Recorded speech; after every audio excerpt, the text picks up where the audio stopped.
Buongiorno a tutti, grazie ai giornalisti presenti per essere venuti a questa conferenza stampa.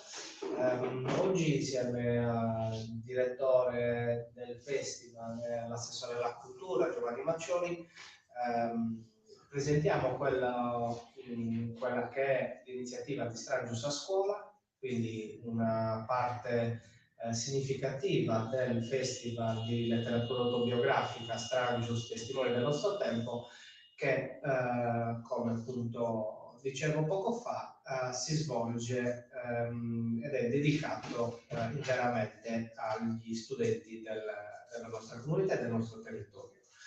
Programma che vedrà coinvolti i bambini e i ragazzi della scuola primaria, della scuola secondaria di primo e secondo grado e anche il centro provinciale per l'istruzione degli adulti, quindi diciamo che all'esclusione della scuola dell'infanzia abbiamo in realtà coinvolto tutti i gradi di istruzione presenti nel nostro territorio.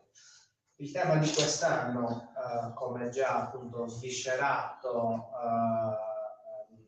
con tantissima qualità e con grande apprezzamento di pubblico nell'edizione di settembre, è banditi, messi al bando come appunto tematica generale. Ci saranno anche in questa, diciamo così, in questa parte del festival autori di primo piano, che poi insomma il direttore ci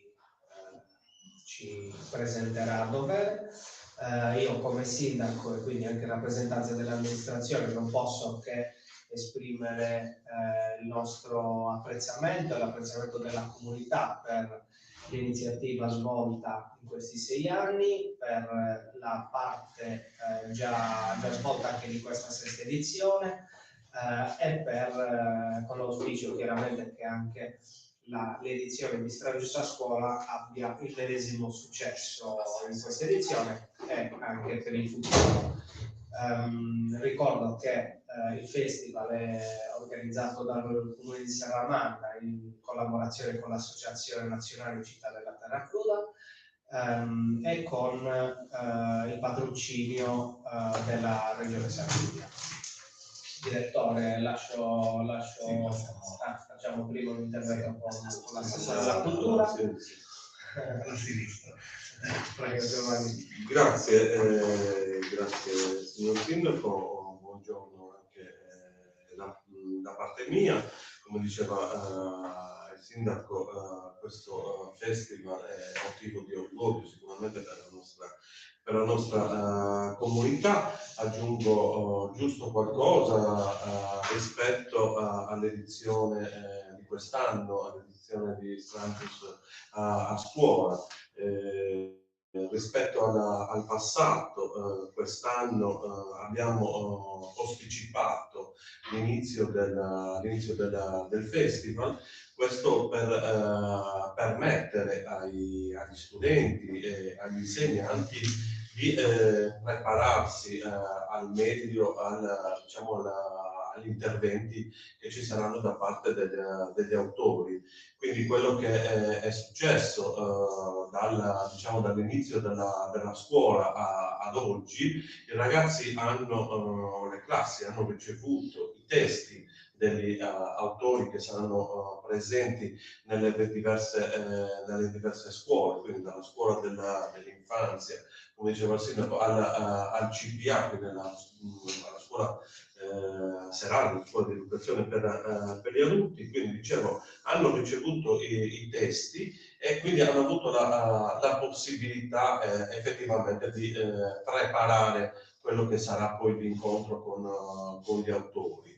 Quindi nel passato si faceva a settembre, quasi a ridosso dell'inizio della scuola, invece quest'anno c'è stata questa idea da parte degli organizzatori di posticipare il tutto.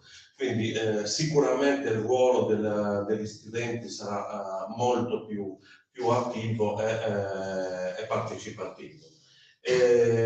niente, quindi questo è diciamo, la novità principale del festival che dedichiamo sicuramente a tutti i ragazzi, ma soprattutto in questo festival lo vorrei dedicare anche a tutti i ragazzi che in questo momento sono in qualche modo vittime della guerra, delle guerre che sono presenti in questo momento, con l'augurio insomma che questi ragazzi di questi territori, di questi paesi, anche loro abbiano la possibilità di vivere il loro festival.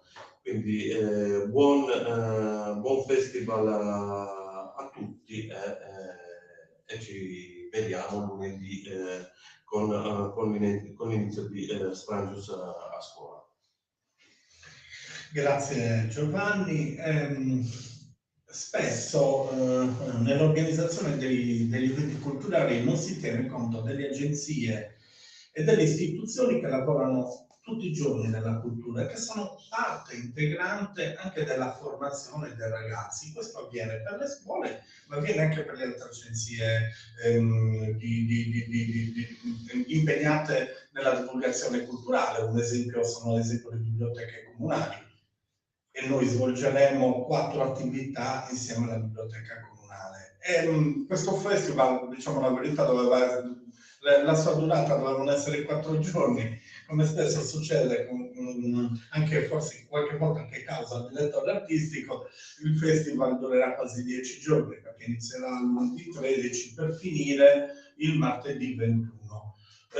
Non è un festival, è un festival molto importante, ovvero un tutt'uno col festival di settembre. È un festival importante perché, se è vero, come diceva molto bene Gabriele Littera, il sindaco di Serramanna, che quest'anno c'è stata anche una grossa risposta anche di pubblico in quello di settembre, noi in questo festival che andremo a fare coinvolgeremo più di 700 ragazzi, che è fondamentale. Che poi, se il lavoro nella scuola dice sì, si è andata a scuola, ma se si parte, come metteva bene in evidenza Giovanni, un mese prima, si va nelle scuole, si portano i libri, si sa quello che c'è, e allora lo sviluppo di quello che vogliamo fare è ancora più grande.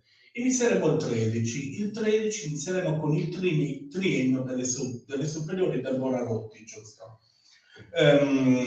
Con alle 11:20 ci sarà Alessandra Ballerini. Chi è Alessandra Ballerini? Alessandra Ballerini, uno degli avvocati più importanti sui diritti civili che c'è in Italia. Per intenderci, è l'avvocato che ha curato gli affari di Guido Regeni e dei Regeni, si occupa di occupazione, di emigrazione, collabora con Amnesty International, ufficio immigrati CGL, insomma la comunità di Don Gallo, si occupa di affidi minori e verrà con un libro molto bello intitolato La vita di Sia Lieve, che parlerà di emigrazione. È un tema importante nei confronti degli emigrati, che certe volte, riprendendo il tema di Strangius, vengono messi al bando, e quindi come tale anche il diritto è importante in uno Stato di diritto, che dovrebbe essere l'Italia, è importante per sostenere queste situazioni. Dal 14 al 15, 16 e 17 inizierà il festival anche con, si chiamano adesso le elementari, si chiamano primari di primo livello, ecco, le elementari, e inizieremo con due eccellenze sarde in quel tipo di divulgazione narrativa. Una è Eva Rasano, autrice, illustratrice, notissima in sarda, e un altro è Daniele Mucci. Certe volte gli autori sardi non vengono considerati, ma qua noi mettiamo due eccellenze nella letteratura per l'infanzia, che faranno dei laboratori. Il 14 inizierà appunto Eva Rasano in uno dei due plessi delle scuole elementari. Ecco, perché una cosa da dire è che siamo riusciti a coinvolgere tutti tutte le scuole, compreso il CPL2, hanno aderito, che non è semplice, non è facile avere un'adesione così totale alle manifestazioni. E quindi porterà 2 libri, uno è Merlino, Dove vai, e l'altro è... aspettate un secondo, perché ormai Merlino Dove va e Lupo scopre il lupo, perché lei è una che ha scritto per Bacilega tantissimi libri sul lupo, illustrandoli, molto interessante. Lupo scopre il lupo servirà per i bambini della classe seconda a spiegare il corpo umano. Il 14 però, sempre al Buonarroti, avremo Luca Locci. Chi è Luca Locci? Luca Locci è un bambino rapito a soli 7 anni il 24 giugno del 1978. Lui infatti porterà il suo libro che tratta appunto del suo sequestro, il titolo è Il sequestro di un bambino, ed è dedicato al biennio delle superiori. Come nell'edizione precedente abbiamo avuto come ospite Mario Guerrini che parlava di sequestri, abbiamo avuto Giovanni Farina, un bandito, ex detenuto, e lo stesso vale qui per quanto riguarda Luca Locci, che parlerà della sua testimonianza drammatica, un bambino che per ore, che per giorni, mesi sta segregato. Ed è giusto che i ragazzi ragionino su queste situazioni. Il 15 arriverà invece Massimo Baraldi. Massimo Baraldi, che è stato già nostro ospite, ci sarà sia la mattina che la sera del 15. La mattina sarà alle scuole cosiddette medie, quindi secondarie di primo livello, così si chiamano. Secondarie, sto imparando adesso. Secondarie di primo livello, dove lui presenterà questo libro molto, molto importante, molto poetico, Il giro del mondo in 80 bambini. 40 bambini, altrettanti bambini. Lui ha intervistato dei bambini, ci sono di tutto il mondo, di tutte le parti del mondo, in cui ci sono bambini autistici, ci sono bambini emigrati, ci sono bambini della Papua-Asia, ci sono bambini, in cui lui gira il mondo con il pensiero dei bambini. Un libro molto bello, dedicato alla prima e alla seconda media. Massimo Baraldi. La sera, invece, aperto al pubblico, ecco perché poi ok il festival a scuola, ma è importante fare interazione, e l'interazione con la biblioteca comunale incomincerà già il 15. Il 15 in cui ci sarà appunto Massimo Baraldi che presenterà tratto il podcast Ines Figini, 3 giorni per non dimenticare Auschwitz. Ines Figini è una che finisce ad Auschwitz, quindi finisce nei campi prima di concentramento, ma poi quelli di sterminio, e però lei riesce a sopravvivere come tanti ragazzi e ricorda, pur non essendo ebrea, ecco, per cui Ines Figini finisce non perché ebrea, ma per altre situazioni, e ricorda e parla e ricorda della sua situazione. È molto interessante il concetto di perdono, l'abbiamo già visto, e sarà molto bello l'interazione con il pubblico. Il 16, allora, già dal 15 per le terze, quarte e quinte elementari, scusate, non la chiamo così, ci sarà Daniele Mucci che comincerà i suoi laboratori. Il 15 in un plesso terza e quarta elementare, per poi il 16 terza e quarta elementare in un altro plesso, e poi per le quinte di tutti e 2 plessi il 17.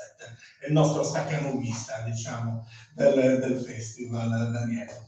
Il 16 ci sarà però anche il festival con le terze medie, e le terze medie avranno come relatrice una delle scrittrici per l'infanzia più importanti, ma anche una delle più importanti studiose del diario di Anna Frank, tanto che la curatrice dell'ultima edizione dell'edizione Mondadori del diario di Anna Frank si chiama Guia Vesali, verrà con Andrea Piacentini che la coadiuva nei laboratori.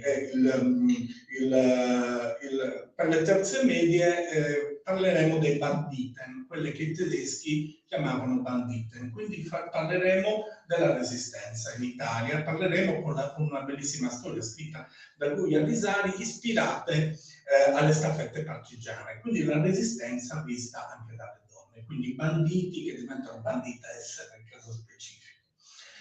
Il 16, però sempre Guia Lisari in biblioteca, parlerà del diario di Anna Frank. Il 17 mattina finirà appunto il laboratorio Daniele Mocci e poi avremo, grazie alla grossa disponibilità e degli insegnanti e del preside, del dirigente, un doppio appuntamento aperto al pubblico col CPA in via Svezia. Inizierà alle 17:30 Stefano Caffagnini, che è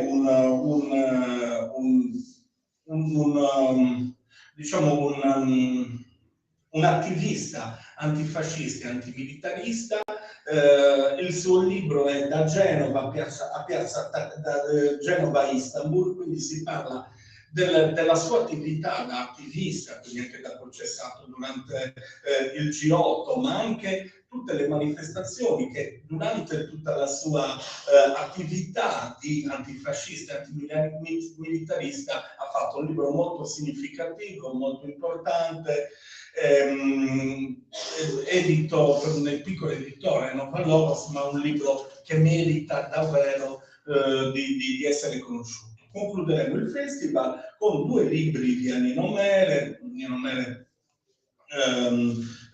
appunto ex bandito, ex bandito. Questi temi diventano sempre complicati, ne parlavamo con la responsabile della comunicazione, dare sempre questi titoli, però noi facendo festival di letteratura autobiografica parliamo delle biografie, le biografie poi vengono connotate da termini che certe volte non diamo noi. Comunque ha trascorso buona parte della sua vita in carcere e porterà 2 libri.